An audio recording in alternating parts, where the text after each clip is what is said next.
Hey guys, I'm Captain Tanner Ison out of Marco Island, Florida. Behind me is my brand new 34 Freeman. We just picked this up a day before Thanksgiving, which was 2 weeks ago.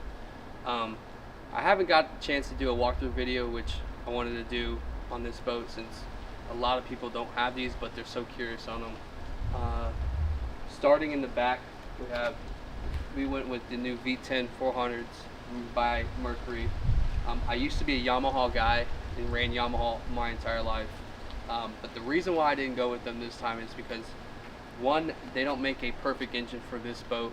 They make the 425, which is now a 450, and I assumed that would be too heavy. I see a couple guys running it and the gas mileage is not there and they're too loud. I love Yamaha, they're really reliable, but I thought the 400s, after talking to Nick with Freeman, would be the best option for this boat. We have about 40 hours on the boat from running charters the past 5 or 6 days, and then just doing the sea trials, and they've been flawless. There's been really no problems as, getting into new engines and trying different things out. From gas mileage standpoint, they are just about the same as my Cape Horn. Now the difference is this boat is a little bit wider and it's a little bit bigger, but other than that, it's not much heavier. Maybe we're talking a couple thousand pounds. So far, like I said, they've been great. The only thing I don't like about Mercury is that they used to be not reliable. They'd get you there first, but never get you back home, where Yamaha's opposite. But hopefully with these new engines that they have perfected that. If you want to come a little closer, we'll see the difference between the new engines, the size difference, and these things. I'm 5'10". These things are massive. They almost look like 600s from a certain point. They're the lower units now compared to the old. There's my old boat. There's my old boat right there. The lower units compared to that and this one, they just look a lot more doable and more solid. The props are a lot bigger.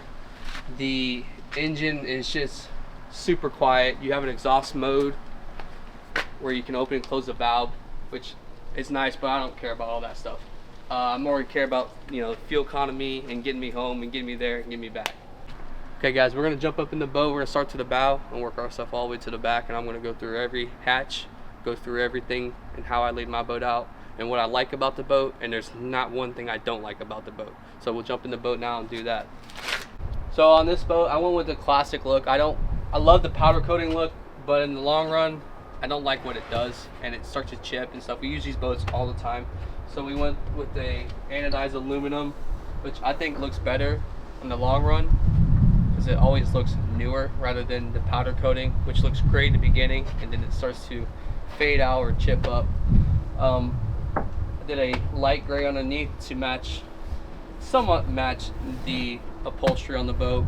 I don't like dark colors on boats because it fades out and then you see everything in scratches, so that's why I went with a lighter color on the hull sides rather than a darker color on the upholstery. We have a dome radar up top. The waters I fish, we don't really use radar that much. The only time I'm really using radar is at night or in fog. We have a light bar up top, which is this is another thing that Freeman throws on their boats already, just so you're at nighttime you can see the markers if you're running in, or if it's really dark and you don't know an area, you can light it up and it lights up in the area pretty well. Nav lights are on top of the T-top.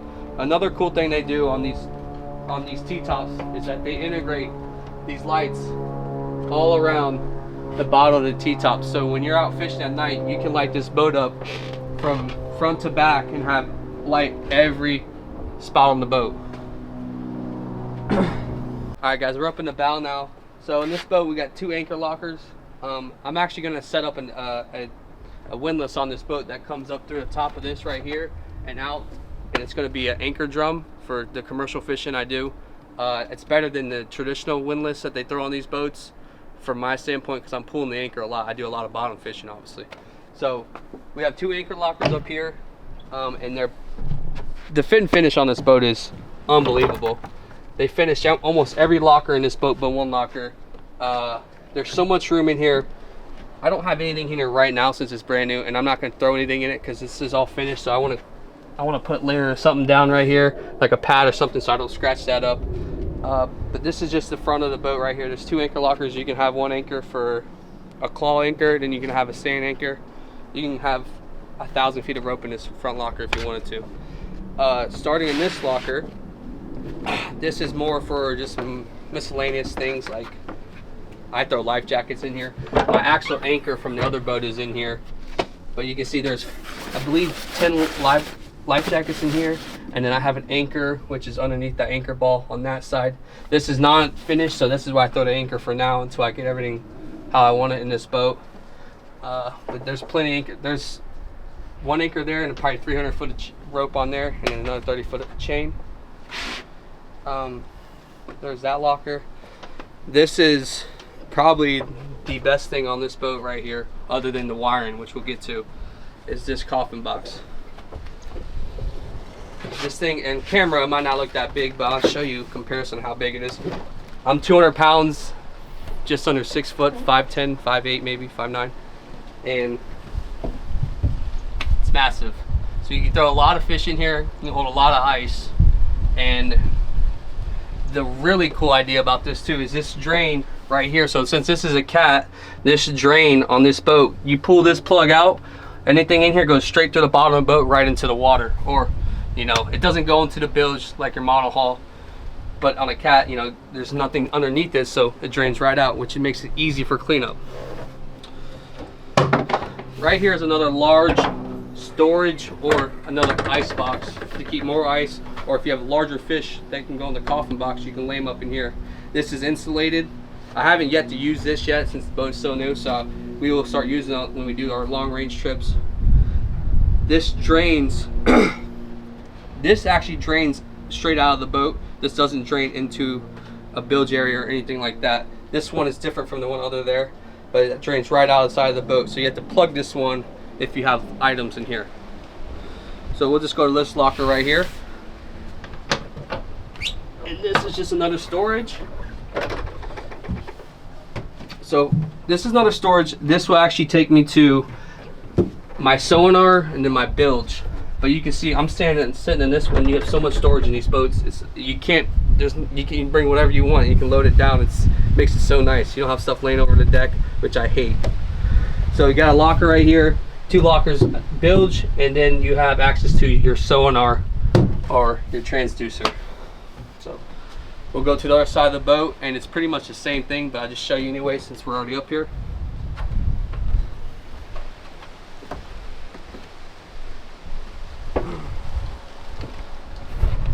So this is more of a storage rather than fish box.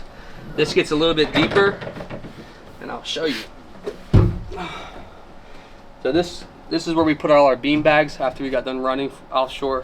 We can throw 3 bean bags in here. We might be able to get 4, but we just only been using 3 bean bags. And this thing goes from here, it goes all the way up, so it's pretty big. I'll show you. Lay down in this thing and be it. Now this drains into a bilge, which is right behind me, and you have to pump that water out. But you can put items in here and not have to plug this up if you're worried about it water coming in.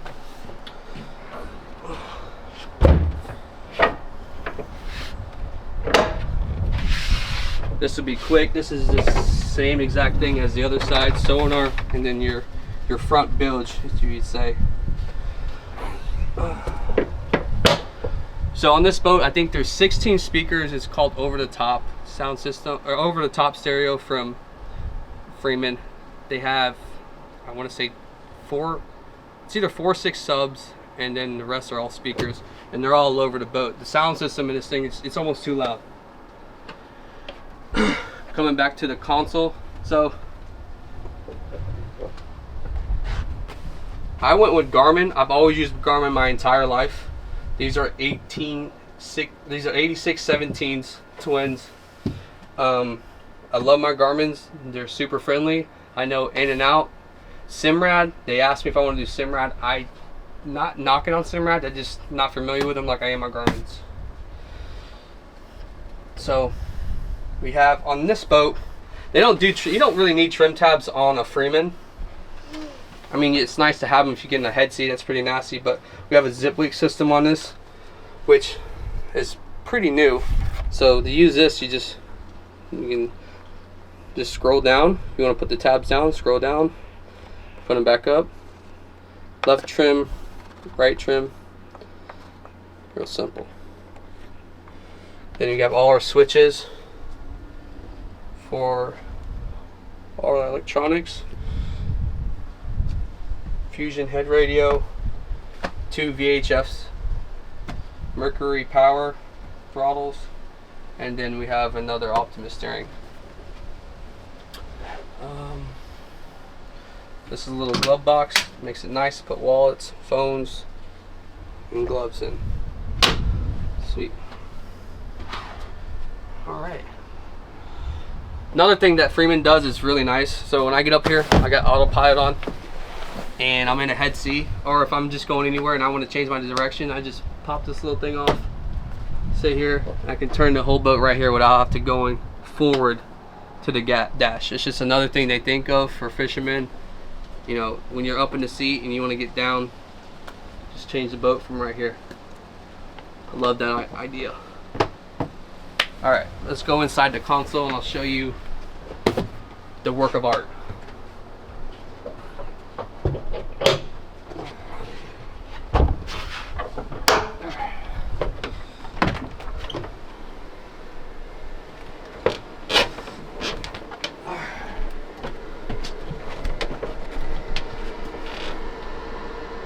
So you can tell that they take pride in their wiring system. It's beautiful. Everything is not too tight, but tight enough where nothing's dangling. Everything's marked, you know where everything's going. And it's just beautiful in here. I can sit here and smell the new resin and look at this stuff all day.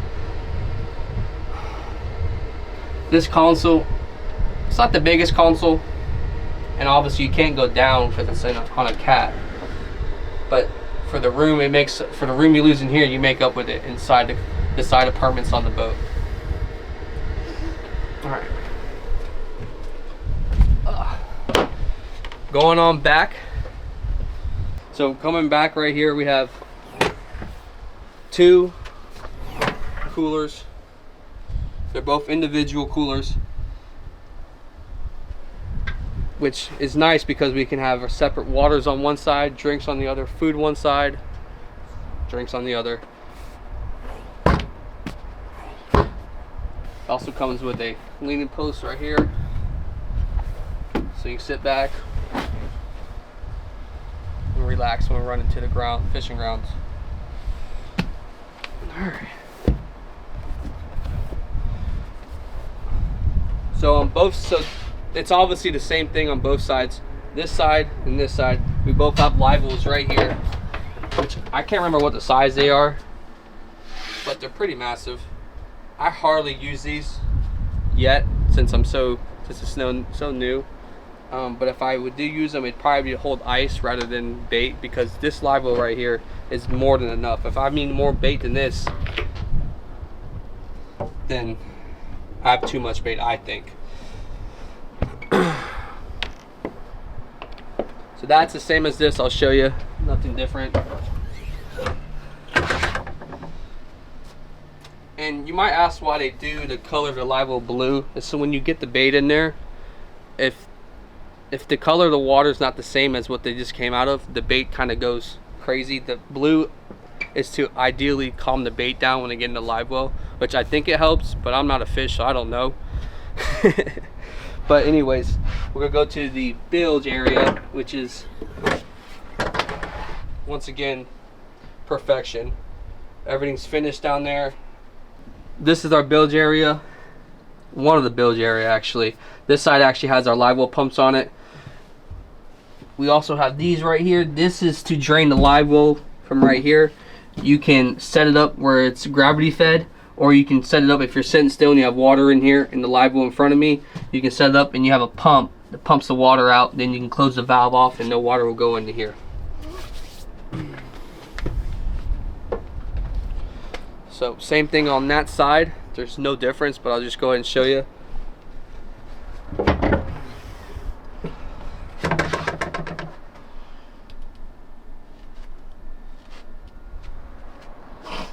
Another thing I like how Freeman does, and I'm sure other boat companies do this, but right here we have our fuel selector.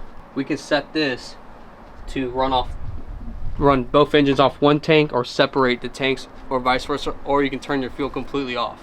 It's another thing for, you know, worrying about someone taking your boat or anything like that. Every latch right here comes with a key. You can lock these hatches up. So if you're at the marina, you don't feel safe, you have the idea of locking it.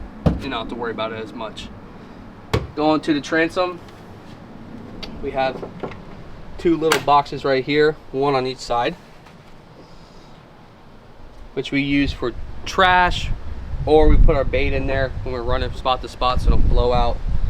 We have our transom Livewell, which is the only Livewell I really use on this boat.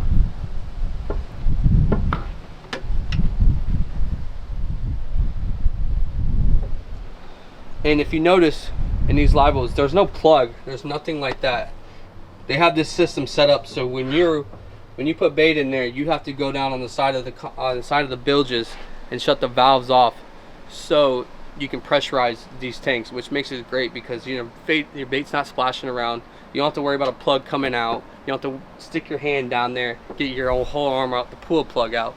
It's just another thing that Freeman thought about, and it makes it absolute sense and makes it great for the fishermen.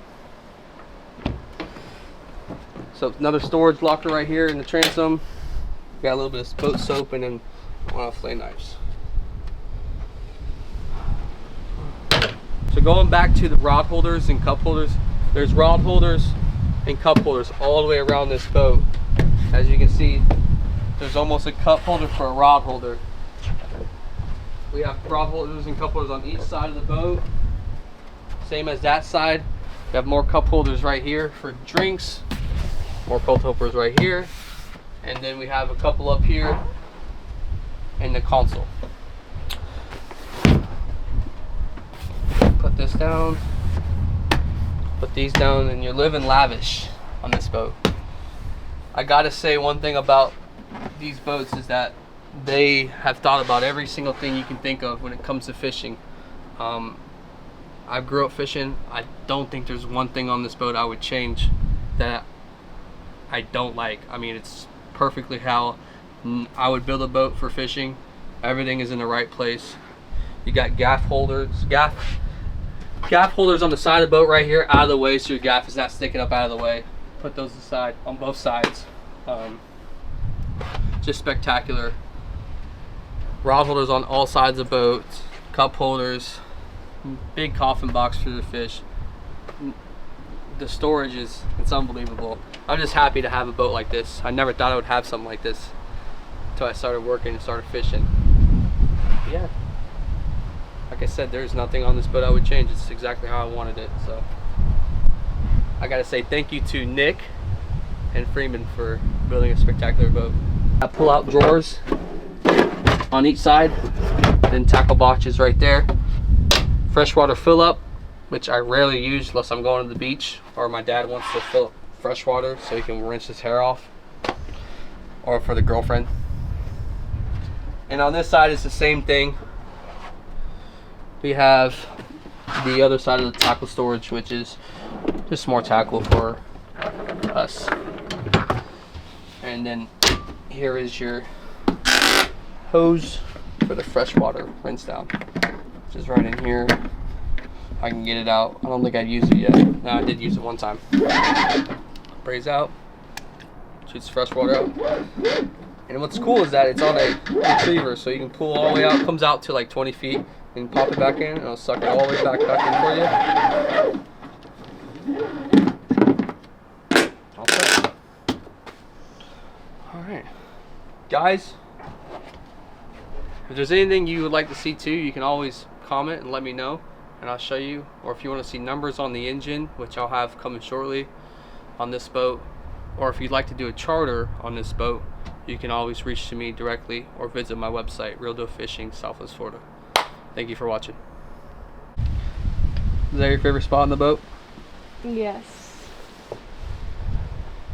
Why is that? Huh? Because it's comfy and I can tan up here. Well, there you go, guys.